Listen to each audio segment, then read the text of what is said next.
शुभ प्रभात। कबीरदास जी सोबत के बारे में और किसी की संगत के बारे में कहते हैं,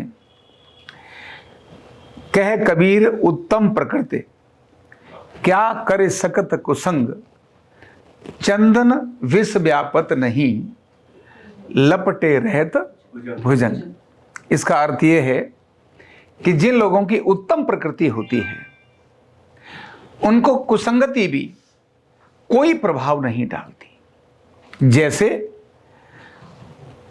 अनेक सारे विषधर चंदन के पेड़ पर लपटे होते हैं, चंदन के पेड़ पर सबसे अधिक सांप मिलते हैं, लेकिन वो उस पर विष का थोड़ा भी प्रभाव नहीं डालते। ये उन्होंने किसके बारे में बोला? उत्तम प्रकृति के बारे में। किसके बारे में? इसका मतलब दो प्रकृति और भी होती हैं, एक मध्यम प्रकृति और एक निम्न प्रकृति। निम्न प्रकृति का अपना कोई मंतव्य नहीं होता, वो सिर्फ भीड़ होती है। भीड़ का मतलब अगर इन्होंने कोई कुछ कहना शुरू किया, बोले हाँ हाँ हाँ हाँ बिल्कुल सही है, बिल्कुल सही है, बिल्कुल सही है, और चल पड़े। तुरंत उधर थोड़े से हुआ तो इन्होंने से कहना शुरू किया, बोले हाँ हाँ सही है, बिल्कुल सही है, बिल्कुल सही है, बिल्कुल सही है, चाहे गलत है चाहे कुछ भी है। भीड़ जिसको बोलते हैं, जिधर मर्जी चलती है, वो उत्तम प्रकृति नहीं है, मध्यम प्रकृति भी नहीं है, निम्न प्रकृति है। जैसी सोबत में रहा तुरंत वैसा ही बन गया, उसको हम निम्न प्रकृति का व्यक्ति बोलते हैं। यानी वहां तो चंदन भी एकदम विष जैसा हो जाए ऐसा होता है। मध्यम प्रकृति के व्यक्ति पर कभी प्रभाव पड़ता है, कभी नहीं पड़ता। कहते थोड़ा समझदार है, कहते इन लोगों के बीच से संभाल के रहियो, अगर इनके साथ रहा तो बिगड़ जाएगा। तो थोड़े दिन अलर्ट रहता है, बिगड़ू नहीं, फिर थोड़े दिनों के बाद वो वैसा ही करना शुरू हो जाता है। इसको मध्य प्रकृति कहते हैं। लेकिन उत्तम प्रकृति का मतलब होता है कोई व्यक्ति किन्हीं लोगों के बीच में, शराब पीने वालों के बीच में बिठा दो, वो अपना पानी पी करके सबसे गपशप करेगा, लेकिन पानी पिएगा और खत्म, सबके साथ रहेगा। ये भी नहीं कहेगा मैं तुम्हारे बीच में नहीं रह सकता। कोई बात नहीं, रहेंगे ना, तुम्हारे क्या दिक्कत है। नॉनवेज खाने वालों के बीच में बना दो तो थोड़े दिनों में उसको गिलानी नहीं होगी, हाय मैं नॉनवेज नहीं खा रहा, सब खा रहे हैं, मैं शराब नहीं पी रहा, बाकी सब पी रहे हैं, देखो कितना स्टेटस मेरा डाउन है। उस पर कोई फर्क नहीं पड़ता। आप खाइए ना, मत खाइए, हमारे को कोई फर्क नहीं पड़ता। सोबत का असर सामान्यतः व्यक्ति के प्रभाव पर पड़ता है। केवल एक व्यक्ति है जिसके ऊपर नहीं पड़ता, उसको कहते हैं उत्तम प्रकृति वाला। कबीरदास जी इस बात को कहते हैं कि आदमी सोबत से प्रभावित होता ही है, तभी उन्होंने उत्तम प्रकृति वाले व्यक्ति की बात कही। टॉप वाला व्यक्ति, रेयर लोग हैं जिनके ऊपर सोबत का असर नहीं होता। इन जनरल लोगों के ऊपर सोबत का असर होता है। वो किस परंपरा से थे, किस घर से थे, थोड़े दिनों के बाद वो भी वही सारे काम करना शुरू हो जाते हैं जो उन्हें नहीं करना चाहिए था। और इसीलिए अपनी सोबत हमेशा ऑब्जर्व करना चाहिए। जिंदगी में अगर सफल होना है तो ऐसे लोगों की सोबत करनी चाहिए जो सफल लोग हैं, सक्सेस लोग हैं, जो सफल लोग हैं। आप जैसा बनना चाहते हैं वैसे लोगों की सोबत, वैसे लोगों की दोस्ती, वैसे लोगों का क्रम करना चाहिए। मैं आज एक बात बताता हूं, जैसे आजकल हम टेलीविजन देखते ना, थोड़े दिनों के बाद हमारा बच्चों को देखो, वो जो आते हैं ना पोगू और पता नहीं कौन कौन से वो आते हैं ना छोटे छोटे सीरियल, बच्चे भी वैसे कर रहे होते हैं। और उसके बाद अपने घर में कार्टून भी अपने रूम के अंदर वो ही लगा रहे होते हैं और उन्हें वो बड़ा प्यारे लग रहे होते हैं। इसमें किसी की आंख यहाँ पर है, नॉर्मल तो आंख यहाँ नहीं होती है, पर एक कार्टून ऐसे भी नहीं इसकी आंख यहाँ पर है ना, जो केवल ऐसे ही देख करके चलता है, किसी को ऐसे करके मुंह है। तो बच्चों की वो हरकतें, बातचीत सारी वो वैसी होती हैं। क्यों?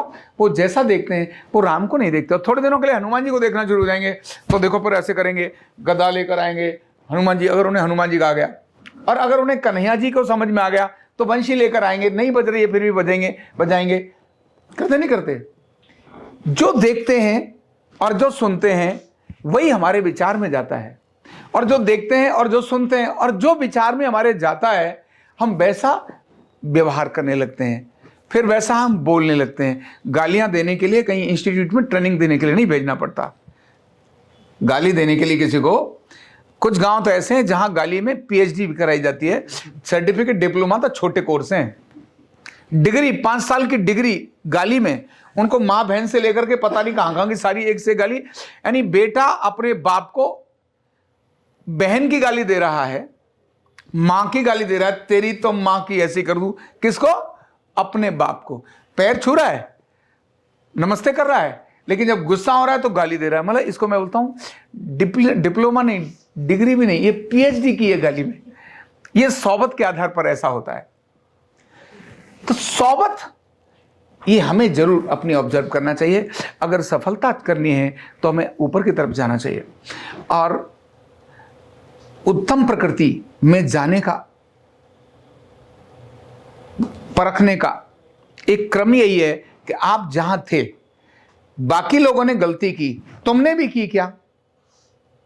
अगर तुमने वो नहीं की, तुमने वही किया जो तुम्हें करना चाहिए था, इसका मतलब आप निम्न से मध्यम और मध्यम से उत्तम की तरफ जा रहे हैं।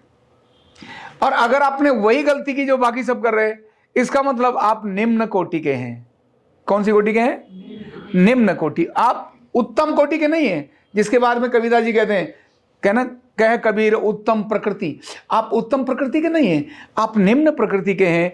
अगर आप उन कामों में जो नहीं करने चाहिए उनके अंदर आप घुस गए और वही करना शुरू हो गए, वो सब इधर उधर की बातें, मतलब वर्क से फोकस हट गया, पर्पस से फोकस हट गया, इसका मतलब आप उत्तम प्रकृति के नहीं हैं। तो उत्तम प्रकृति का बनने पर चंदन बनता है। लकड़ी तो लकड़ी ही है, लेकिन चंदन की लकड़ी की कीमत सब लकड़ियों से भिन्न है।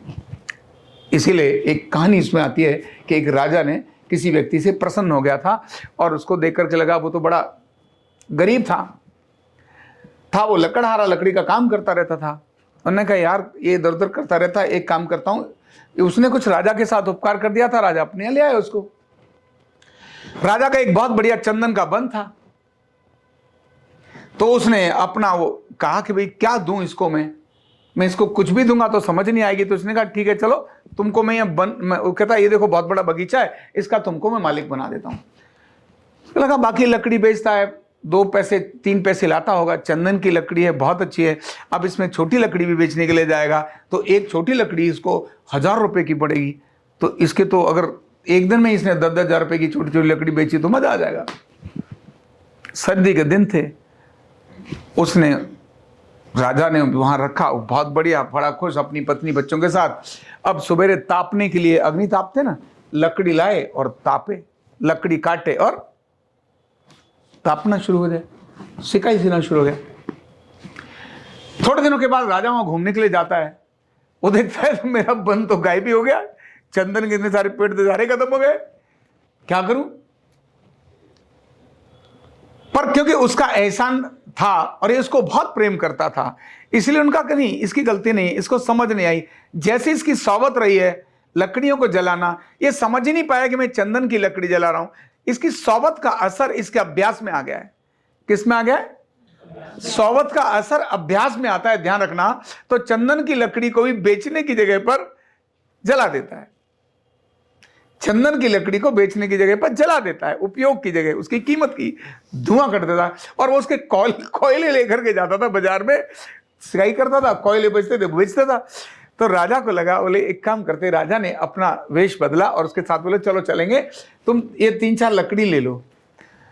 उन्होंने कहा राय साहब 4 लकड़ियों का क्या होगा? और ले लो ना, चलते हैं चलते। बाजार गया, वो 4 छोटी छोटी लकड़ी लेकर गया और ले जाके उसने एक पर्टिकुलर दुकानदार को बोले देखो ये दुकानदार है ना, इस पे इन 5-7 दुकानदार हैं, किसी पे जाके इस लकड़ी को बेचो। बोले सर इसको कोई इन 4 लकड़ियों का मेरे को डांटेगा, बुरा भला सुनाएगा, कैसी बात कर रहे हो? बोले जाओ ना यार, कोई बात नहीं, जाओ। और वो वहां गया और उसने कहा कि सर ये मेरी आप लकड़ी ले लीजिए और इसका मुझे पैसा दे दीजिए। उसने देखा, वो कहता है चारों तो मैं नहीं आपकी खरीद सकता। क्या बोलता हो? तुम्हारी 4 लकड़ी नहीं खरीद सकता, अभी मुझे सिर्फ 2 लकड़ी दे दो, ये 2 के पैसे मैं आपको दे सकता हूं। और उसने 2 लकड़ी के 2000 रुपए उसको दे दिए। वो सोचा, बोले यार मैं सोच रहा था ये तो मेरे को डांट लगाएगा, ये तो कह रहा 4 नहीं खरीद सकता हूं। तब पैसा की कीमत बहुत थी, तो उनका 2000 रुपए 2,000 रुपए और 2 लकड़ी के। वो सोचा लगता है या तो ये पागल हो गया या मेरी समझ नहीं आ रही है। वो 2 लकड़ी ले जाके दूसरे दुकानदार के पास देता है, कहते हैं सर आप ये 2 लकड़ी मेरे पास हैं। थोड़ा कॉन्फिडेंस आ गया ना, फिर उसको ये भी लगा हो सकता है ये पागल हो ये और ये समझदार हो, ये तो कम से कम ठीक करेगा। उनने वो लकड़ी जाकर उसको दी और वो लकड़ियों को देखता है, वो कहता है ठीक है मैं ले सकता हूं, पर मैं इनका 4,000 से ज्यादा दाम नहीं लगा सकता। क्या बोलता है वो? उसने कितने की ली? 2 लकड़ी, और ये कहता है 4,000 से ज्यादा मैं दाम नहीं लगा सकता। बोला यार ये तो इससे भी ज्यादा पागल है, वो तो 2,000 में ले ली। तो ये कहता है ठीक है दे दो। क्या बोलता है? ठीक है दे दो, और लेके आता है। जैसे ही राजा के पास जाता है तो एकदम पैरों में पड़ जाता है। बोले राजन मैंने क्या कर दिया? मैंने तो सारा जंगल आपका जगा दिया। आप 4 लकड़ियों की कीमत मेरे को 6,000 रुपए मिली, और मैंने आपने करोड़ों का मुझे वन दे दिया, उसका मुझे मालिक बना दिया। आपने मेरे को मेरा सारा जला दिया। तो राजा उसको कहता है कि गलती आपकी नहीं थी, आपने उसको समझा ही नहीं, क्योंकि आप जिस सोबत में रहे वहां चंदन की कीमत का पता नहीं था। आपने जो देखा वो तो लकड़ियों को काटना और जलाना ही तो देखा। आपने कहां जाना कि चंदन और सामान्य लकड़ी में क्या फर्क होता है। आपकी आदत थी, उस आदतन आपने ये सब कुछ कर दिया। वो इतना ग्लानि में वो रहा, और उसके बाद उसने क्षमा याचना की। उन्होंने कहा अब मैं यहां पर इस बन को फिर से खड़ा करूंगा, और उसने उसको फिर से बन को खड़ा किया। ध्यान रखना हमारे जीवन में ऐसा होता है। अनेक बार हमारे हाथ में चंदन की लकड़ी हम आती है, पर हम सौवतन अपने अभ्यास के कारण, अपनी गलत सौबत के कारण वो अच्छी चीजों को ऐसे ही गंवा देते हैं। इसी को कबीरदास जी कहते हैं प्रकृति कैसी बनानी चाहिए तो उत्तम। आप अनेक सारे लोगों के बीच में जाइए, कोई आपके ऊपर फर्क पड़ने वाला नहीं, लेकिन तब जब आपका फोकस आपके ध्यान में होगा, मुझे करना क्या है ये आपके ध्यान में होगा, तब आप ऐसा नहीं करेंगे। अदरवाइज तो भटक जाएंगे, आपका समय इतना बर्बाद होगा आप सोच भी नहीं सकते, कल्पना भी नहीं कर सकते। इसलिए प्रकृति को निम्न प्रकृति से मध्यम और मध्यम से उत्तम की तरफ ले जाने के लिए क्या करना पड़ता है? अभ्यास। क्या करना पड़ता है? फिर सोबत भी आए तो भी आप पर कोई प्रभाव, आपके अंदर कोई लालच थोड़ा भी डाल नहीं सकता। लालच आपके कोई 25 बार पैर छुए, आपको ईगो आ नहीं सकता। नहीं तो 3 बार किसी को पागल बनाना हो ना, तो 3 लोगों को बोलो सुनो इनके चुपके से पैर छूना शुरू करो, और हर रोज छूना। दिमाग खराब कर देगा, आपको लगेगा यार लगता है मैं बड़ा श्रेष्ठ हो गया हूं। 4 लोग आपको पागल बना सकते। आप जिस योग्य हैं, रियलिटी में अपने को जानिए, मैं इस योग्य हूं, अब मुझे यहां से यहां योग्यता करनी है। योग्यता बढ़ाने पर अपना फोकस लेकर जाइए, अपने फोकस पर अपना काम करते रहिए। आपका अभ्यास अगर ऐसा बना तो आप दिन प्रतिदिन प्रगति करते चले जाएंगे और उत्तम प्रकृति के व्यक्ति बच जाएंगे। Thank you so much. Neurotherapy का कंप्लीट कोर्स सीखने के लिए जुड़िए हमारे ऑनलाइन ट्रेनिंग प्रोग्राम से और जानिए करीब 100 बीमारियों का इलाज बिना दवा और बिना मशीन के। इस न्यूरोथेरेपी ऑनलाइन ट्रेनिंग प्रोग्राम से आप घर बैठे बन सकते हैं गवर्नमेंट सर्टिफाइड न्यूरोथेरेपिस्ट। रजिस्ट्रेशन के लिए नीचे दिए गए नंबर पर अभी कॉल करें। और हाँ, हमारे वीडियो को लाइक करना, शेयर करना और चैनल को सब्सक्राइब करना बिल्कुल भी ना भूलें। धन्यवाद।